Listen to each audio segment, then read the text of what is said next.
you throw my way. I know your name is written on everyone's mind. Your whole show is captivating me, but Salam sejarah, salam lestari. Karena hari ini kita kedatangan tamu Pak Alfian. Ini semua ahli-ahli sejarah dan pemerhati sejarah. Kita akan ngobrol dengan Pak Alfian nih. Pak apa nih? Marbawi dari Jakarta. Nah, Om Joy ini biasanya panggilan apa nih? Hardi Joy dari Tobuali. Lengkap. Jadi kita akan berbicara tentang rumah Kapiten Lai. Kebetulan Pak Alfian ini tahu banyak. Jadi kita langsung tembak supaya dia muntah di sini. Iya kan? Tapi Pak Alfian, Pak Marwi, sebelum kita bercerita ngopi.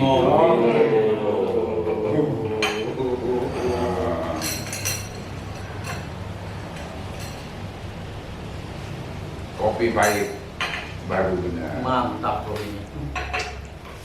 Rumah lain. Jadi Pak Marwawi ini dari Jakarta, Pak Alfian, saya ini kebetulan menjadi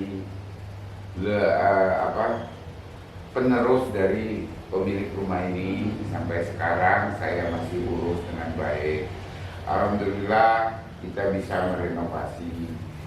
Yang konon berdasarkan cerita, rumah ini dibangun dari tahun 1890-an. Kemudian dasarnya tinggal di sini adalah tahun 1860-an. Jadi dari kakek saya datang ke sini itu namanya Lai Pungju. Kemudian penerusnya Lai Namsen yang konon dikatakan Kapiten Lai. Tetapi ada cerita kemarin datang bahwa bapaknya kakek saya itu bukan kapiten katanya. Katanya Letnan Kobak. Saya pikir masuk akal. Kenapa? Karena Pangkal Pinang ini belum kota, masih Pinkang namanya. Pinkang itu ya terdiri dari kampung-kampung besar lah. Ada kampung Semabung, ada kampung Paritlalang, ada kampung Pangkal Balang, ada Kace, ada Gabek, ada Kampung Bintang. Ini kampung-kampung yang ada di kota Pangkal Pinang. Sekarang dulu ini kampung-kampung nih. Nah, masuk akal saya bilang, karena dulu belum ada Kapiten Pangkal Pinang, belum jadi kota atau sudah membentuk satu kota, tetapi secara organisasi zaman dulunya masih ikut Kobak. Dan pastinya Kobak mungkin lebih dulu karena di sana jelas penghasil timah. Kalau Pangkal Pinang ini kan kota perantara deh. Kira-kira gitu. Nah, dari situ kami keluarga kami mendirikan pelabuhan di belakang. Pelabuhan di belakang itu untuk menggantikan pelabuhan niaga yang dulu di Pasar Ikan. Nah, setelah itu baru ada pelabuhan Pangkal Barat dan Jalan Teren. Nah, itu kira-kira sekelebat tentang terjadinya kota Pangkal Pinang. Tapi ini kan penasaran nih, mumpung Pak Alfian ini datang ke Pangkal Pinang, ke rumahku, tetap kita harus tanya, apa benar? Apakah tadi tentang kapiten dan ini atau cerita tentang rumah ini kita gali dari Datuk Alfian. Bagaimana ceritanya, Bos? Jadi terkait dengan masker tarik dikit lah. Social distancing itu cukup, jadi supaya suara itu ada sedikit intonasi tinggi. Jadi terkait dengan kapiten, kapiten itu kan berasal dari kata kaptai. Nah, Dalam dialek Hakka, kaptai itu artinya orang yang dituakan. Nah, Kaptai itu sendiri awalnya adalah Taiko. Waduh. Taiko atau Tauke. Taiko atau Tauke. Nah, orang-orang itu adalah orang-orang Tionghoa yang sengaja diangkat dengan jabatan kehormatan oleh Sultan. Dimulai sejak masa Sultan Ahmad Najamuddin I Adikusumo. Itu sekitar tahun 1757 sampai dengan tahun 1776 itu masanya. Jadi pertama dia mengangkat Taiko kan. Kalau orang mengangkat nyebutnya Tauke kan. Oh. Sebenarnya itu berasal dari kata Kaptai tadi kan. Kaptai. Macam di sinilah panglima. Itu apa? Bos gitu kan. Kaptai. Kaptai itu kemudian diserap oleh Belanda menjadi kapiten. Jadi kapiten itu jabatan tituler ya, jabatan penghargaan dari pemerintah Hindia Belanda kepada orang-orang Tionghoa yang dituakan, yang nanti ditugaskan untuk mengkoordinir orang-orang Tionghoa yang ada di Bangka. Nah, terkait dengan apakah dia di Koba, apakah dia di Pangkal Pinang ya, memang Koba itu lebih awal berdiri ya, pada masa Sultan Anom Alimuddin ya, tahun 1712 itu Koba sudah ada. Koba sudah ada. 1712 itu sudah ada Koba. Jadi tua ya Koba. Iya, jadi Sultan Anom Alimuddin ini kan dia terusir dari Palembang karena dia bersekutu dengan adiknya Sultan Mahmud Badaruddin I Jayawikromo. Nah, dia membangun stockade ya, benteng di Koba 1712 itu. Kemudian anaknya membangun benteng di Paku. Anaknya bernama Raden Kling. Kemudian dia membangun koalisi dengan orang-orang Bugis yang datang dari Makassar, yang membangun benteng di Tanjung Ular. Di atas, ya, di atas karang-karang laut itu membangun benteng dengan 300 Bugis. Jadi Bangka itu dikuasai oleh Anom Alimuddin.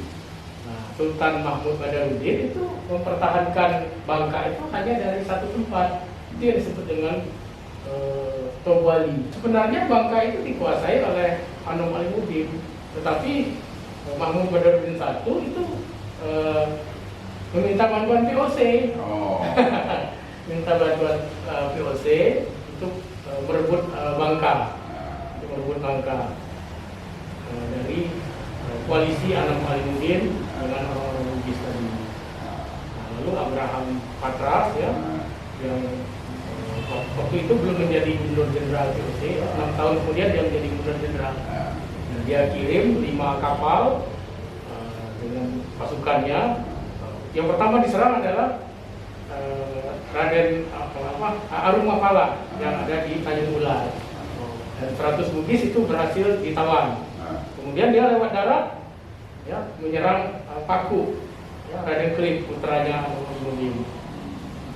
Dan Anom Alimuddin kalah, kembali lari ke Madura, kemudian terbunuh di Madura. Nah, kemudian baru menyerang Anom Alimuddin di Koba. Jadi Koba berhasil dikuasai oleh Abraham Patras. Anom Alimuddin lari ke Belitung. Beberapa tahun kemudian dia kembali ke Palembang dan mati terbunuh di Palembang.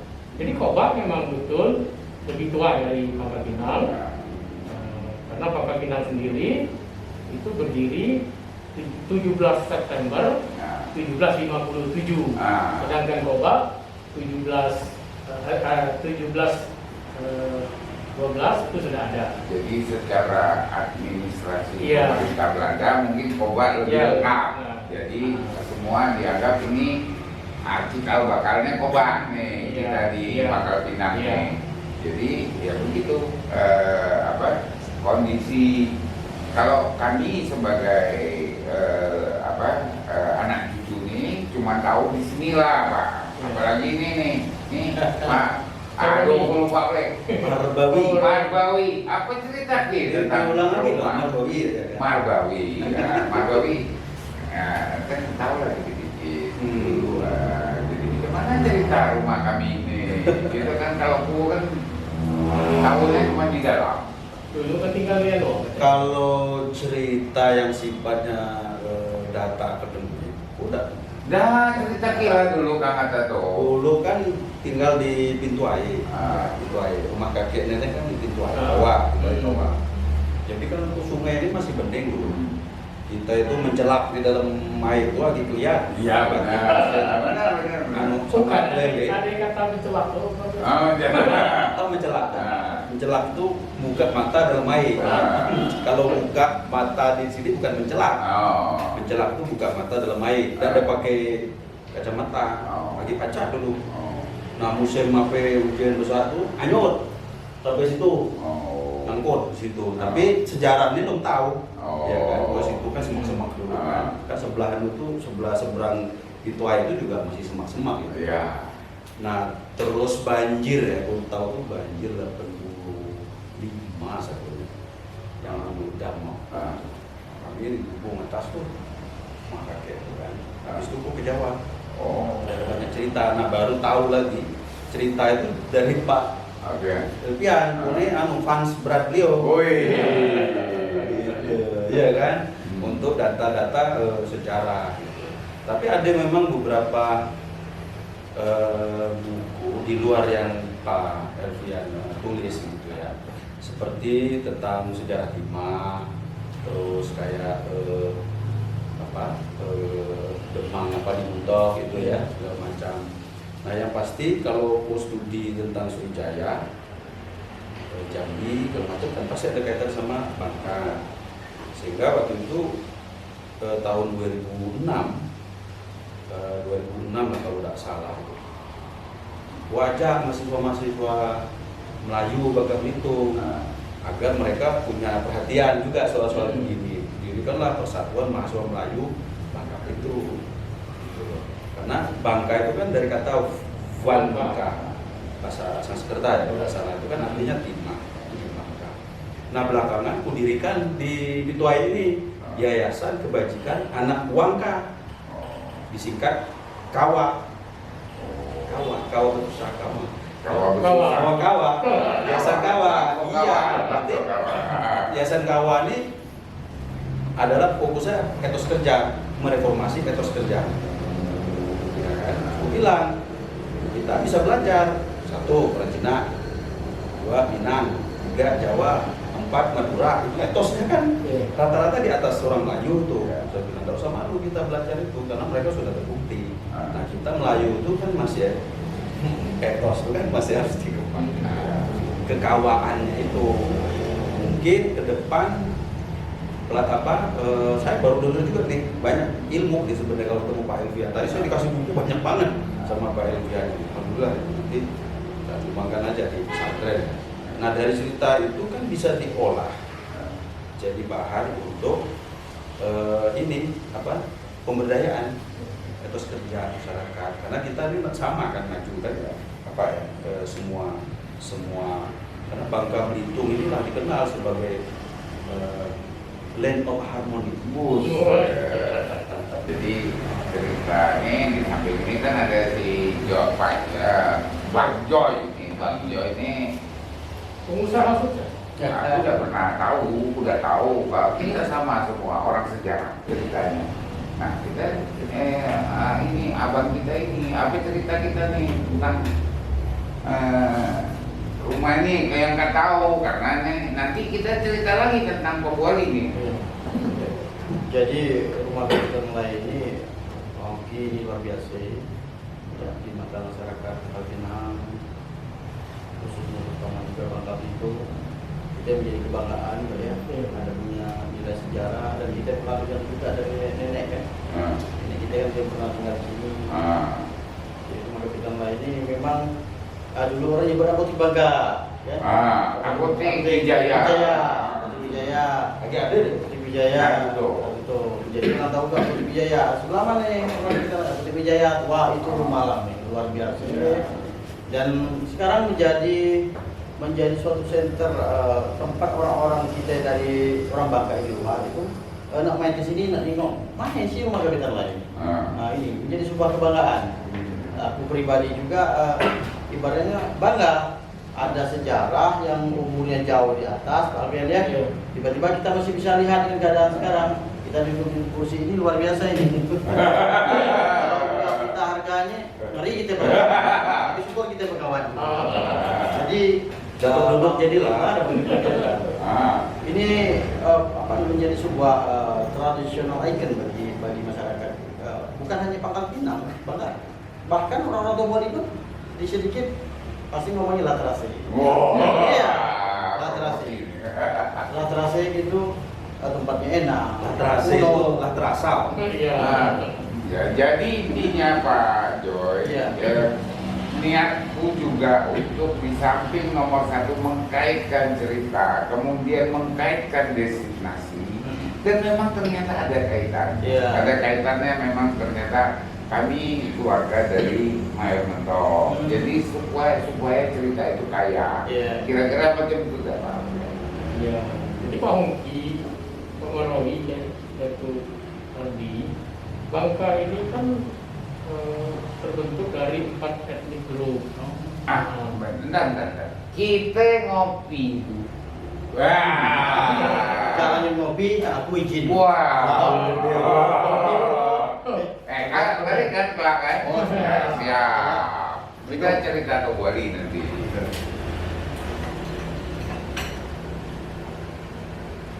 Aja kalian. Ini ada 4 teknik grup ya. Yang pertama itu disebut dengan Pribumi Bangka atau Bangkanis. Itu ada 2 etnik ya, orang darat dan orang laut. Kemudian ada orang-orang Melayu, itu orang-orang pendatang ya, dari Johor, dari Siantan, dari Semenanjung Tanah Melayu. Kemudian ada orang-orang Tionghoa yang didatangkan oleh Sultan, kemudian didatangkan oleh Belanda dan orang-orang Inggris ke Bangka. Itu kalau yang didatangkan oleh Sultan itu orang-orang dari Vietnam, Laos, Kamboja, dari Johor, dari Siantan, dari Semenanjung Malaka juga. Nah, kemudian mereka inilah yang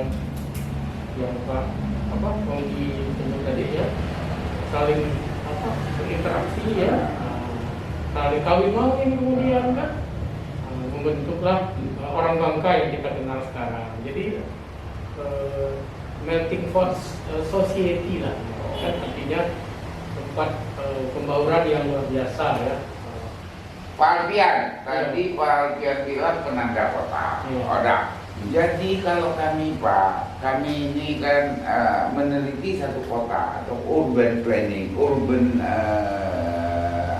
research ya, bahwa kota itu terjadi dari pertemuan antara orang.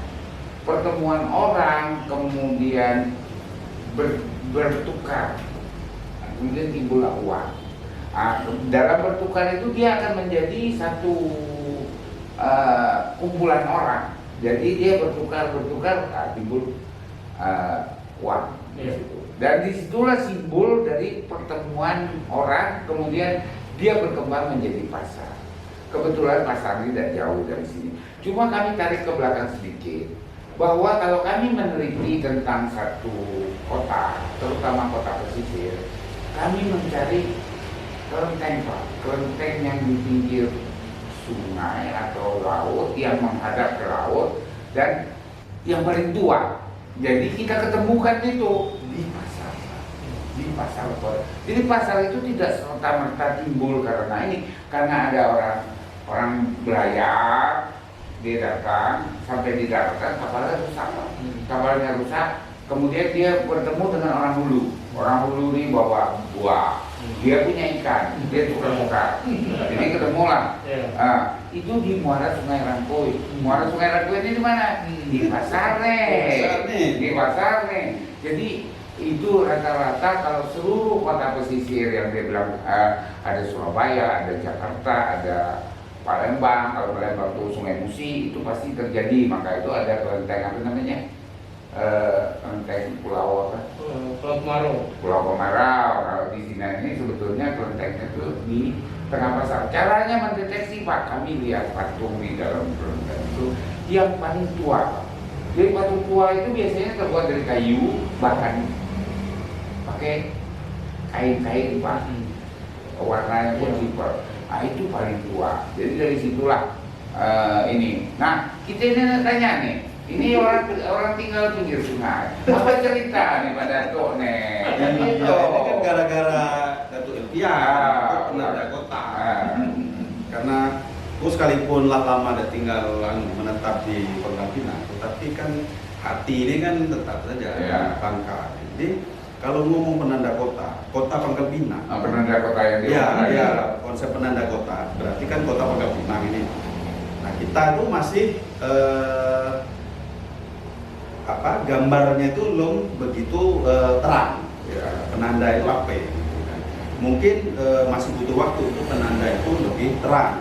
Tapi kok pribadi kalau kita pelajari sejarah kota di Indonesia, hampir semua kota di Indonesia itu sebenarnya bukan pesisir, muara. Muara sungai. Atau muara sungai berarti daerah rawa sungai. Kenapa? Ya tadi ya perdagangan lebih cepat, ada faktor transportasi yang lebih cepat segala, termasuk kita ini kan Pangkal Pinang. Kan alur kita ini alur Rangkoi, Sungai Rangkoi. Jadi di kan tidak ada sok tahu kan, tidak ada sok tahu asal ngomong. Ada saudara-saudara tinggal di sepanjang sungai. Kan dulu kakek nenek kan tinggal di pinggir Sungai Rangkoi itu aja, ya kan. Kami di kecil kalau mandi di sungai, pernah mandi di tempat lain kan, penting air dulu mencelah, kaki pacar mencelah. Jadi sepanjang sungai itu banyak saudara-saudara. Banyak saudara. Karena transportasi itu sungai dulu. Karena kan ini Masjid Jami, Kakek Haji Suhaimi, banyak nih saudara, banyak sampai ke arah kampung Kramas ini banyak. Sini di belakang apa ini? Jebo.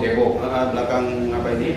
Nah ini puncak sana ini kan juga banyak. Jadi kalau aku perhatikan, kalau kita bisa mendefinisikan penanda kota Pangkal Pinang, dan ini juga cara kita mendefinisikan kota-kota di Indonesia lainnya, maka sungai itu harus menjadi penanda kunci. Karena kota dibangun karena ada pertukaran perdagangan sebenarnya, ada pertukaran perdagangan. Kalau kita perhatikan sepanjang sekujur ini, anggaplah dari hilir ya, mulai dari pelabuhan, mulai dari pasar, mulai dari pembesar, benteng, mulai dari sampai ke hulu, sampai ke masjid, ini kan lengkap. Semua suku ada, semua jenis latar belakang ada, rumah ibadat ada, ibadat Melayu, ibadat Cina ada semua. Sampai ke perkebunan di hulu ada semua. Jadi dia itu terintegrasi gitu. Nah, dengan cara berpikir seperti ini kan kita mudah mendefinisikan penanda kota Pangkal Pinang bahwa Rangkoi adalah penanda kota Pangkal Pinang. Berarti sungai ini menjadi roh cara kita menjelaskan Pangkal Pinang. Pangkal Pinang yang melting pot, Pangkal Pinang yang harmoni, Pangkal Pinang yang sudah tua, maju. Karena ketuaan sejarah kota di Indonesia itu pasti sungai. Dan sungainya pasti muara, bukan hulu. Pasti muara. Dan semua kota itu di sini itu.